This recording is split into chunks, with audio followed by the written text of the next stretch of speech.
ನಾನು ನಿಮ್ಮ ಪ್ರೀತಿಯ ವೈಷ್ಣವಿ ಉಜಿರೆ.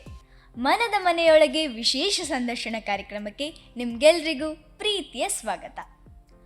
ಮನಸ್ಸು ನಮ್ಮೆಲ್ರಿಗೂ ವಿಶೇಷವಾದದ್ದು. ಯಾಕಂದರೆ ಮನಸ್ಸಿದ್ರೆ ಮಾತ್ರ ಎಲ್ಲ ಕೆಲಸ ಸಕ್ಸಸ್ ಆಗೋದು. ನಮ್ಮ ಮನಸ್ಸನ್ನು ನಾವು ಎಷ್ಟು ಚೆನ್ನಾಗಿಟ್ಕೊಂಡಿರ್ತೀವೋ ಅಷ್ಟು ನಮ್ಮ ಆರೋಗ್ಯ ಮತ್ತು ನೆಮ್ಮದಿ ಚೆನ್ನಾಗಿರುತ್ತೆ.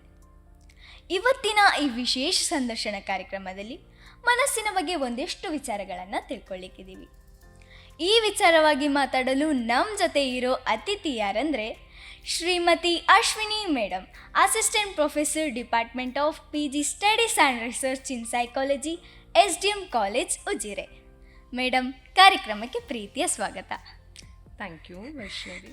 ನೋಡಿ ಮೇಡಮ್, ನಿಮ್ಮ ನಗುವಿನ ಮೂಲಕನೇ ಈ ಕಾರ್ಯಕ್ರಮಕ್ಕೆ ಆರಂಭ ಸಿಕ್ಕಿದೆ. ನನಗಂತೂ ನಿಮ್ಮ ನಗು ತುಂಬ ಇಷ್ಟ ಆಯಿತು.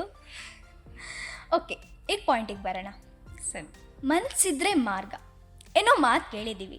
ಅಂದರೆ ಯಾವುದೇ ಕೆಲಸ ಆಗಬೇಕಿದ್ರೂ ಅಲ್ಲಿ ಮನಸ್ಸಿರಬೇಕು. ಈಗ ಹೇಳಿ, ನಮ್ಮ ಮನಸ್ಸನ್ನು ನಾವು ಪ್ರತಿದಿನ ಆ್ಯಕ್ಟಿವ್ ಆಗಿ ಇಟ್ಕೊಳ್ಬೇಕು. ಹಾಗೆ ಪ್ರತಿ ಕೆಲಸಕ್ಕೂ ಪಾಸಿಟಿವ್ ಮೈಂಡ್ಸೆಟ್ ಮಾಡಬೇಕು. ಹೇಗೆ? ಸರಿ, ಇಂಟ್ರೊಡಕ್ಷನ್ ಚೆನ್ನಾಗಿ ಕೊಟ್ರಿ. ನನಗೂ ಖುಷಿ ಆಯಿತು ಅಂತ ಹೇಳಿದ್ರಿ, ತುಂಬ ಖುಷಿ ಆಯಿತು. ಸರಿ, ಈಗ ಫಸ್ಟ್ ನಾವು ಮನಸ್ಸು ಅಂದರೆ ಏನು ಅಂತ ತಿಳ್ಕೊಳ್ಳೋಣ. ಸೊ ಮನಸ್ಸು ಅಂದರೆ ಇದು ನಮ್ಮ ಐಚ್ಛಿಕ ಶಕ್ತಿ. ಐಚ್ಛಿಕ ಶಕ್ತಿ ಅಂತ ಹೇಳಿದ್ರೆ ಏನಪ್ಪ ಅಂತ ಅಂದ್ಕೊಳ್ಬೋದು. ನಮಗೆ ಇಷ್ಟ ಇದ್ದದನ್ನು ಮಾಡಲಿಕ್ಕೆ ಬೇಕಾಗಿರುವ ಶಕ್ತಿಯೇ, ಮಾಧ್ಯಮವೇ ಮನಸ್ಸು. ಯಾವ್ದು ಸರಿ, ಯಾವ್ದು ತಪ್ಪು, ಯಾವ್ದು ಮಾಡಬೇಕು, ಯಾವ್ದು ಮಾಡಬೇಡ ಅಂತ ಹೇಳೋದೇ ನಮ್ಮ ಮನಸ್ಸು. ಈ ಮನಸ್ಸನ್ನು ಕೆಲವ್ರು ಕೇಳ್ತಾರೆ ಪ್ರಶ್ನೆ, ಮನಸ್ಸು ಎಲ್ಲಿದೆ ನಿಮ್ಮದು? ತಲೆಯಲ್ಲ ಅಂದರೆ ಮೆದುಳಲ್ಲ, ಅಲ್ಲ ನಿಮ್ಮ ಹೃದಯದಲ್ಲಿದೆಯಾ ಅಂತ ಕೇಳ್ತಾರೆ. ಆದರೆ ನಾನು ಹೇಳೋದು, ನೀವು ಯೋಚನೆ ಮಾಡಬೇಕು ಅಂದರೆ ಎಲ್ಲಿಂದ ಶಕ್ತಿ ಬರುತ್ತೆ? ಮೆದುಳಿಂದ ತಾನೇ. ಸೊ ಮನಸ್ಸು ನಿಮ್ಮ ಮೆದುಳಲ್ಲೇ ಇದೆ, ಅದು ಹೃದಯದಲ್ಲ. ಹಾಗೆ ಇನ್ನೀಗ ಮನಸ್ಸಿನ ಬಗ್ಗೆ ಕೇಳಿರುವ ಕ್ವೆಶ್ಚನ್ಗಳಿಗೆ ಆನ್ಸರ್ ಹೇಳೋಣ. ಮೊದಲನೇದಾಗಿ, ನಾವು ದಿನನಿತ್ಯ ಎದ್ದಾಗ ತುಂಬ ಫ್ರೆಶ್ ಆಗಿರ್ತೇವೆ. ಆ ಒಂದು ಎದ್ದ ಸಮಯವನ್ನು ನೀವು ಚೆನ್ನಾಗಿ ಯುಟಿಲೈಸ್ ಮಾಡಿಕೊಳ್ಬೇಕು. ಇವತ್ತಿನ ದಿನ ನಾನು ಏನು ಕೆಲಸ ಮಾಡಬೇಕು, ಯಾವ ಒಳ್ಳೆ ಕೆಲಸಗಳನ್ನು ಮಾಡಬೇಕು ಅಂತ. ಒಳ್ಳೆ ಕೆಲಸಗಳು ಅಂತ ಹೇಳಿದ ಕೂಡಲೇ ನಿಮ್ಮಲ್ಲಿ ಸಕಾರಾತ್ಮಕ ಭಾವನೆ ಇಂಪ್ರೂವ್ ಆಗ್ತಾ ಹೋಗುತ್ತೆ. ಸೊ ದಿನದಲ್ಲಿ ಆಗೋ ಒಳ್ಳೆ ಕೆಲಸಗಳ ಬಗ್ಗೆ ಯೋಚನೆ ಮಾಡೋದು, ಈ ದಿನದಲ್ಲಿ ಮಾಡಿರುವಂಥ ಕೆಲಸಗಳಿಗೆ ಧನ್ಯತಾ ಭಾವನೆ ಸೂಚಿಸೋದು, ಇದೆಲ್ಲ ನಾವು ಬೆಳಗ್ಗೆ ಎದ್ದ ಕೂಡಲೇ ಮಾಡಿದಾಗ ನಿಮ್ಮ ಮನಸ್ಸನ್ನು ನೀವು ಚೆನ್ನಾಗಿ ಇಟ್ಕೊಳ್ಬೋದು. ಅದೇ ಅಷ್ಟು ಮಾತ್ರ ಅಲ್ಲ, ಮನಸ್ಸಿಗೆ ಅಷ್ಟು ಸಾಕ ಅಂತ ಕೇಳ್ತಾರೆ. ಆವಾಗ ದೈಹಿಕ ಆರೋಗ್ಯದ ಕಡೆ ಕೂಡ ಗಮನ ಕೊಡಬೇಕು. ದೈಹಿಕ ಆರೋಗ್ಯ ಮಾನಸಿಕ ಆರೋಗ್ಯದ ಮೇಲೆ ತುಂಬ ಪ್ರಭಾವ ಬೀರ್ತಾ ಹೋಗುತ್ತೆ. ಸೊ ಅದಕ್ಕೋಸ್ಕರ ನಾವು ದೈಹಿಕ ಆರೋಗ್ಯವನ್ನು ಚೆನ್ನಾಗಿಟ್ಕೊಳ್ಬೇಕು. ದೈಹಿಕ ಆರೋಗ್ಯ ಹೇಗೆ ಚೆನ್ನಾಗಿಟ್ಕೊಳ್ಳೋದು ಅಂತ ಕೇಳಿದ್ರೆ, ಆರೋಗ್ಯವನ್ನು ಚೆನ್ನಾಗಿಟ್ಕೊಳ್ಬೇಕಂದ್ರೆ ಒಳ್ಳೆ ಪೌಷ್ಟಿಕಾಂಶ ಇರುವಂಥ ಆಹಾರ ಪದಾರ್ಥ ಸೇವನೆ, ನಿಯಮಿತವಾಗಿ ನೀರು ಕೂಡ ನೀವು ಕುಡ್ಕೊಂಡು ಇರಬೇಕಾಗತ್ತೆ. ಸೊ ಇಷ್ಟು ಮಾಡಿದರೆ ಸಾಕಾ? ಇಲ್ಲ, ನಿಮ್ಮ ಮನಸ್ಸು ಚೆನ್ನಾಗಿಟ್ಕೊಳ್ಬೇಕು ಅಂದರೆ ಇನ್ನೂ ತುಂಬ ಕೆಲಸಗಳು ನೀವು ಮಾಡ್ಕೊಳ್ಬೇಕಾಗತ್ತೆ. ಹೇಗೆ ಅಂತ ಹೇಳಿದ್ರೆ, ಶಿಸ್ತುಬದ್ಧ ಒಂದು ಜೀವನ ಕ್ರಮವನ್ನು ಅಳವಡಿಸ್ಕೊಳ್ಬೇಕು. ಯಾವ ಕೆಲಸವನ್ನು ಯಾವಾಗ ಮಾಡಬೇಕು, ಎಷ್ಟೊತ್ತಿಗೆ ಮಾಡಬೇಕು, ಇದೆಲ್ಲ ಒಂದು ಕಟ್ಟುನಿಟ್ಟಾಗಿ ಹೋಗ್ತಾ ಹೋದಾಗ ಮನಸ್ಸನ್ನು ಸ್ವಸ್ಥವಾಗಿ ಇಟ್ಕೊಳ್ಬೋದು. ಮತ್ತು ಮನಸ್ಸಿದ್ರೆ ಮಾರ್ಗ ಅಂತ ಹೇಳಿದ್ದೀರಲ್ಲ, ಮನಸ್ಸಿಗೆ ಬೇಕಾದ ಚೈತನ್ಯ ಸಿಕ್ಕಿದಾಗ ಆಟೋಮೆಟಿಕ್ಕಾಗಿ ಕೆಲಸ ಮಾಡಲಿಕ್ಕೂ ಕೂಡ ಹುಮ್ಮಸ್ಸು ಬರುತ್ತೆ. ಹೌದು, ವಾವ್, ಸೂಪರ್ ಆಗಿತ್ತು. ನಾವು ಬೆಳಗ್ಗೆ ಎದ್ದ ಕೂಡಲೇ ನಮ್ಮ ಮೈಂಡಲ್ಲಿ ಸೆಟ್ ಮಾಡ್ಕೊಳ್ಬೇಕು ನಾವು ಯಾವ ಥರದ ಒಳ್ಳೆ ಕೆಲಸ ಮಾಡಬೇಕಂತ. ಹಾಗೆ ಫಿಸಿಕಲ್ ಆ್ಯಕ್ಟಿವಿಟೀಸ್ ಮಾಡಿದಾಗ ನಮಗೆ ತುಂಬ ಒಳ್ಳೆಯದಾಗುತ್ತೆ ನಮ್ಮ ಆರೋಗ್ಯಕ್ಕೆ. ವಾವ್, ಚೆನ್ನಾಗಿತ್ತು ಇನ್ಫಾರ್ಮೇಷನ್. ಓಕೆ, ಈಗ ಟೀನೇಜಲ್ಲಿ ಒಂದಷ್ಟು ಬದಲಾವಣೆಗಳಾಗುತ್ತೆ, ಅದರಲ್ಲೂ ಮಾನಸಿಕವಾಗಿ ತುಂಬ ಬದಲಾವಣೆಗಳಾಗುತ್ತೆ ಅಂತ ಕೇಳಿದ್ದೀನಿ. ಯಾವ ರೀತಿಯ ಬದಲಾವಣೆಗಳಾಗುತ್ತೆ?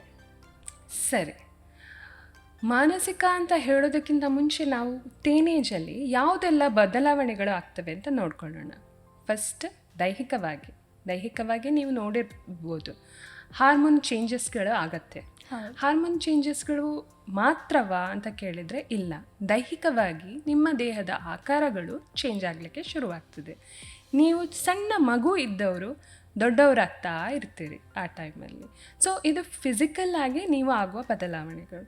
ಅದೇ ಮಾನಸಿಕ ಬದಲಾವಣೆ ಅದಕ್ಕಿಂತ ನಂತರ ಬರುತ್ತೆ. ಯಾಕೆ ಅಂತ ಹೇಳಿದ್ರೆ ಹಾರ್ಮೋನ್ ವ್ಯತ್ಯಾಸ ಆದಾಗ ವ್ಯಕ್ತಿಯ ಆಲೋಚನೆ ಕ್ರಮಗಳು ಚೇಂಜ್ ಆಗ್ತಾ ಹೋಗ್ತದೆ. ಈ ಹಾರ್ಮೋನ್ನೇ ಮಾನಸಿಕ ಆರೋಗ್ಯಕ್ಕೂ ಮುಖ್ಯವಾದ ವಿಚಾರ. ಹಾರ್ಮೋನ್ ಇಂಬ್ಯಾಲೆನ್ಸ್ಗಳಿಂದಾಗಿ ಎಷ್ಟೆಷ್ಟೋ ಮಾನಸಿಕ ರೋಗಗಳು ಬಂದದ್ದು ನಾವು ನೋಡಬಹುದು. ಹಾಗಾಗಿ ದೈಹಿಕ ಆರೋಗ್ಯ ಹೇಗೆ ಮಾನಸಿಕ ಆರೋಗ್ಯದ ಮೇಲೆ ಪರಿಣಾಮ ಬೀರ್ತದೆ, ಯಾಕೆ ಈ ಮಾನಸಿಕ ಬದಲಾವಣೆ ನಿಮಗೆ ತುಂಬ ಮುಖ್ಯವಾಗಿರ್ತದೆ ಅನ್ನೋದನ್ನು ಇದರಲ್ಲಿ ನಾವು ಕಂಡುಕೊಳ್ಬಹುದು. ಮಾನಸಿಕ ಬದಲಾವಣೆ ಅಂತ ಹೇಳಿದ್ರೆ ಈ ಹದಿಹರೆಯದ ವಯಸ್ಸಿನಲ್ಲಿ ಮಕ್ಕಳಿಗೆ ಬೇಗ ಕಿರಿಕಿರಿ ಆಗತ್ತೆ ಅಂತೆ.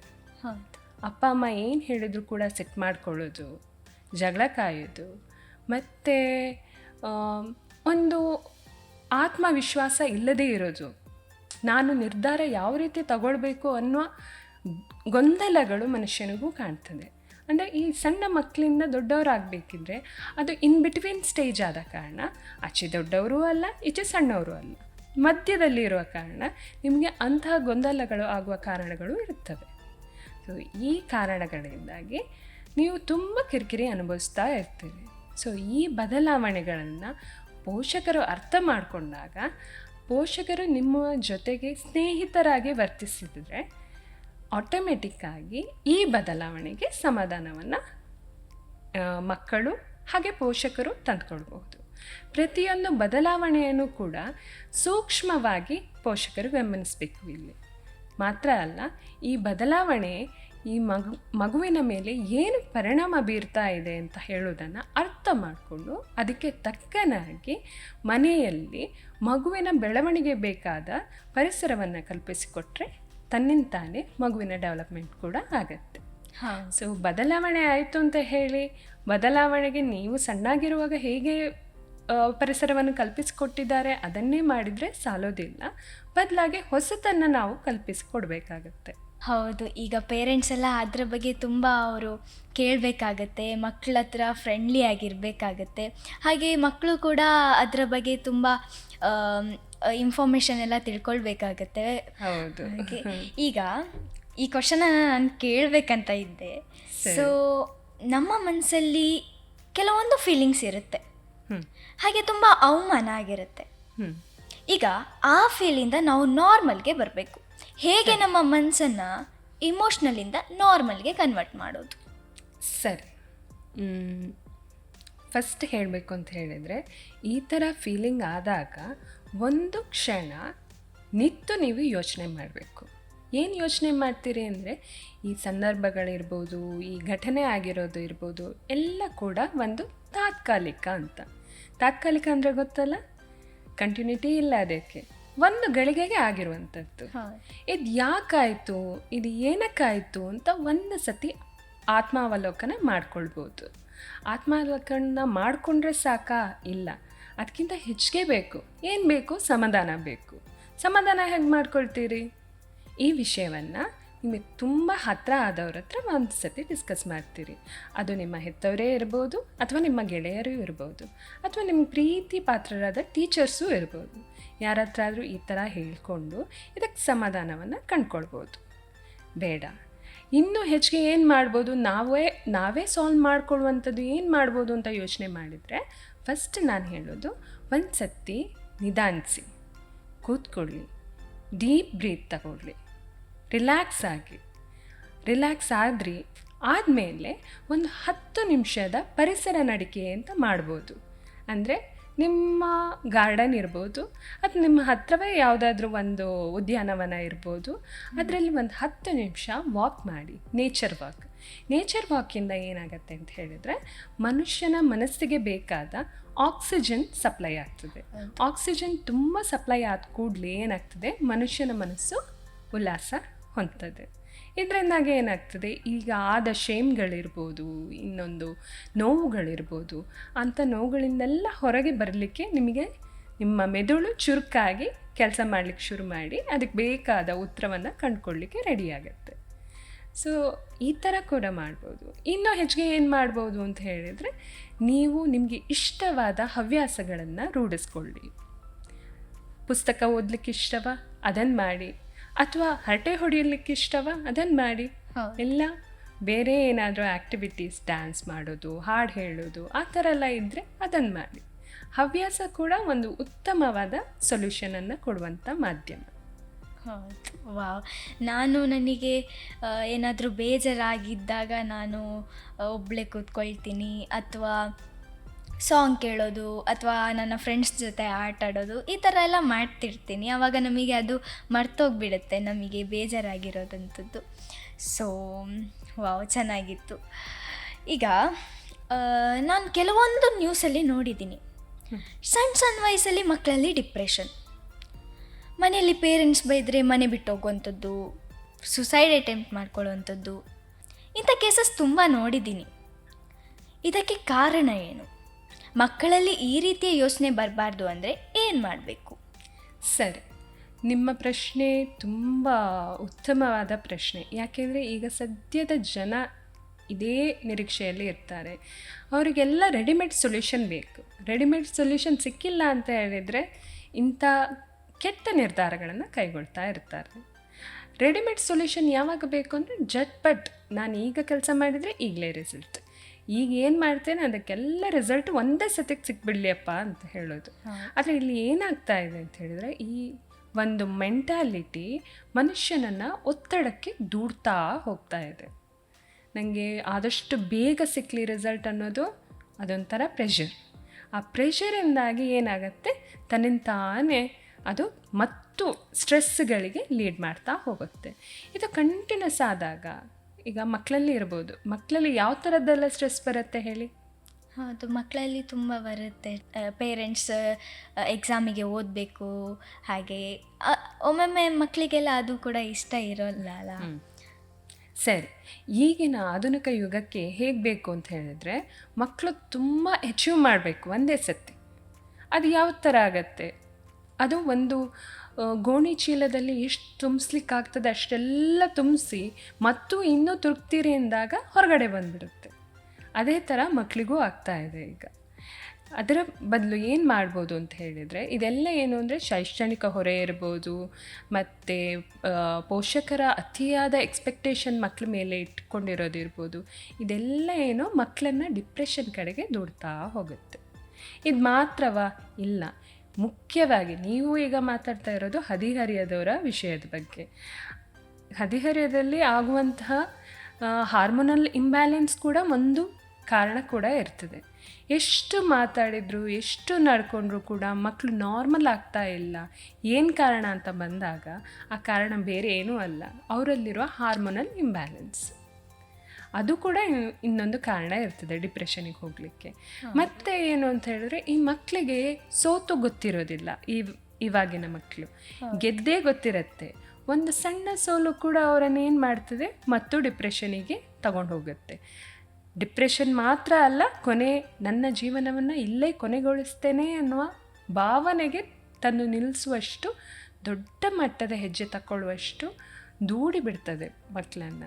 ಅದಕ್ಕೋಸ್ಕರ ಡಿಪ್ರೆಷನ್ ಅಂತ ಹೇಳಿದರೆ, ಕಂಟಿನ್ಯೂಸ್ ಆಗಿ ಬೇಜಾರಲ್ಲಿ ಇದ್ದಾಗ ನಾವು ಅವರನ್ನು ಐಡೆಂಟಿಫೈ ಮಾಡಿ ಅವರಿಗೆ ಬೇಕಾದ ಸೊಲ್ಯೂಷನನ್ನು ಕೊಟ್ಟಾಗ ತನ್ನಂತಾನೆ ಈ ಆತ್ಮಹತ್ಯೆ ಇರ್ಬೋದು ಅಥವಾ ಇನ್ನೂ ಎಕ್ಸ್ಟ್ರೀಮ್ ಸ್ಟೆಪ್ಗಳು ಹೋಗುವುದೆಲ್ಲ ತಡ್ಕೊಳ್ಬೋದು. ಹೌದು. ಈಗ ಮಾತ್ರ ಅಲ್ಲ, ನಾನು ಒಂದು ಪೋಷಕರಿಗೆ ಒಂದು ಕಿವಿ ಮಾತು ಹೇಳ್ತೇನೆ. ಮಕ್ಕಳು ಪಾಠ ಓದಿದರೆ ಮಾತ್ರ ಹುಷಾರಿನ ಮಕ್ಕಳಲ್ಲ, ಅವರು ಬೇರೆ ಫೀಲ್ಡಲ್ಲಿ ಕೂಡ ಹುಷಾರಿರ್ತಾರೆ. ಅದನ್ನು ಐಡೆಂಟಿಫೈ ಮಾಡಿ ಮಕ್ಕಳು ಅದರಲ್ಲೇ ಕೆರಿಯರ್ ತಗೊಂಡು ಹೋಗುವಾಗೆ ಉತ್ತೇಜನ ಮಾಡಿದರೆ ಇಂಥ ಡಿಪ್ರೆಷನ್ಗೆ ಹೋಗೋದು, ಮಕ್ಕಳನ್ನು ಕಳ್ಕೊಳ್ಳುವಂಥ ಸ್ಥಿತಿಗೆ ತಲುಪದೆ ಒಳ್ಳೆಯ ರೀತಿಯಲ್ಲಿ ಜೀವನ ಸಾಗಿಸ್ಬೋದು. ಹೌದು, ನೀವು ಹೇಳಿದಾಗೆ ಈಗ ಸೋಲು ಗೆಲುವಿನ ಮಧ್ಯೆ ಈಗ ಜಾಸ್ತಿ ಮಕ್ಕಳಿಗೆ ಗೆದ್ದೇ ಅಭ್ಯಾಸ ಇರೋದು. ಸೋತಾಗ ತುಂಬ ಬೇಸರ ಆಗುತ್ತೆ. ಹಾಗೆ ನನಗೂ ಕೂಡ ಹಾಗೆ ಬೇಸರ ಆಗುತ್ತೆ ಸೋತಾಗ. ಹಾಗೆ ಪೇರೆಂಟ್ಸ್ ಕೂಡ ಬೇರೆ ಫೀಲ್ಡಲ್ಲಿ ಅಂದರೆ ಮಲ್ಟಿ ಟ್ಯಾಲೆಂಟೆಡ್ ಆಗಿ ಮಾಡಬೇಕು. ಸೊ ನೀವು ಹೇಳಿದ್ದು ಕರೆಕ್ಟ್, ಗುಡ್ ಇನ್ಫಾರ್ಮೇಷನ್, ನನಗಂತೂ ತುಂಬ ಇಷ್ಟ ಆಯಿತು. ಈಗ ಲಾಸ್ಟ್ ಪಾಯಿಂಟಿಗೆ ಬರೋಣ. ನಮ್ಮ ಮನಸ್ಸಲ್ಲಿ ಪಾಸಿಟಿವ್ ಥಿಂಕಿಂಗ್ ಹಾಗೆ ನೆಗೆಟಿವ್ ಥಿಂಕಿಂಗ್ ಎರಡೂ ಇರುತ್ತೆ. ನಾವು ಪಾಸಿಟಿವ್ ಆಗಿ ಥಿಂಕ್ ಮಾಡಿದಾಗ ಯಾವ ರೀತಿ ಪ್ಲಸ್ ಆಗುತ್ತೆ, ಹಾಗೆ ನೆಗೆಟಿವ್ ಆಗಿ ಥಿಂಕ್ ಮಾಡಿದಾಗ ಆರೋಗ್ಯದ ಮೇಲೆ ಯಾವ ರೀತಿಯ ಪರಿಣಾಮ ಬೀರುತ್ತೆ? ಪಾಸಿಟಿವ್ ಆಗಿ ಥಿಂಕ್ ಮಾಡೋದ್ರಿಂದ ಮನುಷ್ಯನ ಆತ್ಮವಿಶ್ವಾಸ ಹೆಚ್ಚಿಗೆ ಆಗುತ್ತೆ, ನಿರ್ಧಾರ ತಗೊಳ್ಳುವ ಮನಸ್ಥಿತಿ ಕೂಡ ಅವರಲ್ಲಿ ಹೆಚ್ಚಿಗೆ ಆಗುತ್ತೆ. ಮಾತ್ರ ಅಲ್ಲ, ನನ್ನಿಂದ ಏನಾದರೂ ಸಾಧ್ಯ ಇಲ್ಲದ ಕೆಲಸಗಳು ಇದ್ದರೆ ನಾನು ಸಾಧಿಸಬಲ್ಲೆ ಅನ್ನುವ ಛಲ ಕೂಡ ಅವರಲ್ಲಿ ಬೆಳೀತಾ ಹೋಗುತ್ತೆ. ಮುಖ್ಯವಾಗಿ ಉದಾಹರಣೆಗೆ ಕೊಡಬೇಕಿದ್ರೆ ಕೆಲವೊಂದು ರೋಗಗಳಿರ್ಬೋದು, ರೋಗ ಲಕ್ಷಣಗಳಿರ್ಬೋದು, ಇನ್ನೇನು ಕ್ಯೂರೇ ಆಗೋದಿಲ್ಲ ಅನ್ನುವ ತುಂಬ ದೊಡ್ಡ ರೋಗ ಲಕ್ಷಣಗಳು ಇರ್ಬೋದು. ಆ ರೋಗ ಲಕ್ಷಣದಿಂದ ಹೊರಗೆ ಬರಬೇಕು ಅಂತ ಹೇಳಿದರೆ ನಮ್ಮಲ್ಲಿರುವ ಪಾಸಿಟಿವ್ ಥಿಂಕಿಂಗ್ ನಮಗೆ ತುಂಬ ಅನುಕೂಲವನ್ನು ಮಾಡಿಕೊಡ್ತಾ ಹೋಗ್ತದೆ. ಅದೇ ಆ ಸಂದರ್ಭದಲ್ಲಿ ನೆಗೆಟಿವ್ ಆಗಿ ಥಿಂಕ್ ಮಾಡ್ತಾ ಹೋದಾಗ ಆಟೋಮೆಟಿಕ್ಕಾಗಿ ನಮ್ಮ ದೈಹಿಕ ಆರೋಗ್ಯದ ಮೇಲೆ ಇದರ ಪರಿಣಾಮ ಬೀರ್ತಾ ಹೋಗ್ತದೆ. ನಮ್ಮ BP ಇರ್ಬೋದು, ಬೇರೆ ಯೋಚನೆ ಮಾಡುವ ಶಕ್ತಿ ಇರ್ಬೋದು, ಇದೆಲ್ಲ ಕುಂಠಿತ ಆಗ್ತಾ ಹೋಗ್ತವೆ. ನಾವು ಆತ್ಮವಿಶ್ವಾಸ ಕುಂದುತ್ತಾ ಹೋಗ್ತೇವೆ ಹೊರತು ಇಂಪ್ರೂವ್ ಆಗೋದು ಕಾಣೋದಿಲ್ಲ ಅಲ್ಲಿ. ಮಾತ್ರ ಅಲ್ಲ, ಇದರಿಂದಾಗಿ ಸ್ಟ್ರೆಸ್ ಜಾಸ್ತಿ ಆಗ್ತಾ ಹೋಗ್ತದೆ. ಮಕ್ಕಳು ಡಿಪ್ರೆಷನಿಗೆ ಹೋಗ್ಬೋದು. ಮಕ್ಕಳು ಮಾತ್ರ ಅಲ್ಲ, ದೊಡ್ಡವರು ಹಾಗೆ ಡಿಪ್ರೆಷನಿಗೆ ಹೋಗ್ತಾರೆ. ನೆಗೆಟಿವ್ ಆಗಿ ಜಾಸ್ತಿ ಯೋಚನೆ ಮಾಡಿದಾಗ ಆಗಬೇಕಿದ್ದ ಕೆಲಸಗಳು ಕೂಡ ಅರ್ಧದಲ್ಲೇ ನಿಂತು ಹೋಗ್ಬೋದು. ಅದು ಮುಂದುವರಿಬೇಕು ಅಂತ ಹೇಳಿದರೆ ನಮಗೆ ಪಾಸಿಟಿವ್ ಆಗಿ ಥಿಂಕ್ ಮಾಡಲೇಬೇಕು. ಸಾಧ್ಯ ಇಲ್ಲ ಅನ್ನೋ ವಿಷಯಗಳಿದಲ್ಲ. ನಾವು ಕೆಲವೊಂದು ಗಾದೆ ಮಾತುಗಳನ್ನು ನೋಡಿರ್ಬೋದು, ಸಾಧ್ಯ ಆದರೆ ಕಬ್ಬಿಣವನ್ನು ನುಂಗಬಹುದಂತೆ. ಹಾಗಾಗಿ ಸಕಾರಾತ್ಮಕವಾಗಿ ಯೋಚನೆ ಮಾಡ್ತಾ ಹೋದಾಗ ಇದೆಲ್ಲ ಸಾಧ್ಯ ಇದೆ. ಹೌದು, ಈಗ ನಾವು ಪಾಸಿಟಿವ್ ಆಗಿ ಥಿಂಕ್ ಮಾಡಿದಾಗ ನಮಗೆ ಆರೋಗ್ಯದ ಮೇಲೆ ಚೆನ್ನಾಗಿರೋ ಪರಿಣಾಮ ಬೀರುತ್ತೆ. ಹಾಗೆ ನೆಗೆಟಿವ್ ಆಗಿ ಥಿಂಕ್ ಮಾಡಿದಾಗ ನಮ್ಮ ಆರೋಗ್ಯಕ್ಕೆ ತುಂಬ ಪ್ರಾಬ್ಲಮ್ಸ್ ಆಗುತ್ತೆ. ಹಾಗೆ BP, ಶುಗರ್ ಹಾಗೆಲ್ಲ ತುಂಬ ಬರುತ್ತೆ. ಸೊ ನಾವು ಪಾಸಿಟಿವ್ ಆಗಿ ಥಿಂಕ್ ಮಾಡಿದಷ್ಟು ನಮಗೇ ಒಳ್ಳೆಯದಾಗಿರುತ್ತೆ. ಓಕೆ, ಇಷ್ಟೊತ್ತು ನಮ್ಮ ಜೊತೆ ಇದ್ದು ಮನಸ್ಸಿಗೆ ಸಂಬಂಧಪಟ್ಟ ಒಂದಿಷ್ಟು ಮಾಹಿತಿಗಳನ್ನು ತುಂಬ ಚೆನ್ನಾಗಿ ವಿವರಿಸಿದ್ರಿ. ತುಂಬ ಖುಷಿಯಾಯಿತು. ಬಹುಶಃ ಈ ಮಾಹಿತಿಗಳು ಖಂಡಿತ ಈ ಕಾರ್ಯಕ್ರಮ ನೋಡಿದವರಿಗೆ ಯೂಸ್ಫುಲ್ ಆಗ್ಬೋದು. ಮನದ ಮನೆಯೊಳಗೆ ವಿಶೇಷ ಸಂದರ್ಶನ ಕಾರ್ಯಕ್ರಮದಲ್ಲಿ ಭಾಗವಹಿಸಿ ತಮ್ಮ ಅಮೂಲ್ಯ ಸಮಯವನ್ನು ನಮ್ಮ ಜೊತೆ ಕಳೆದಿದ್ದಕ್ಕಾಗಿ ತಮಗೆ ತುಂಬ ಹೃದಯದ ಧನ್ಯವಾದಗಳು ಮೇಡಮ್. Thank you Vaishnavi. ಇದಾಗಿತ್ತು ಮನದ ಮನೆಯೊಳಗೆ ವಿಶೇಷ ಸಂದರ್ಶನ ಕಾರ್ಯಕ್ರಮದ ಬಗ್ಗೆ ನಿಮ್ಗೇನು ಅನ್ನಿಸ್ತು ಅನ್ನೋದನ್ನು ಕಮೆಂಟ್ ಮೂಲಕ ತಿಳಿಸಿ ಅಂತ ಹೇಳ್ತಾ ಟೇಕ್ ಕೇರ್, ಬಾಯ್.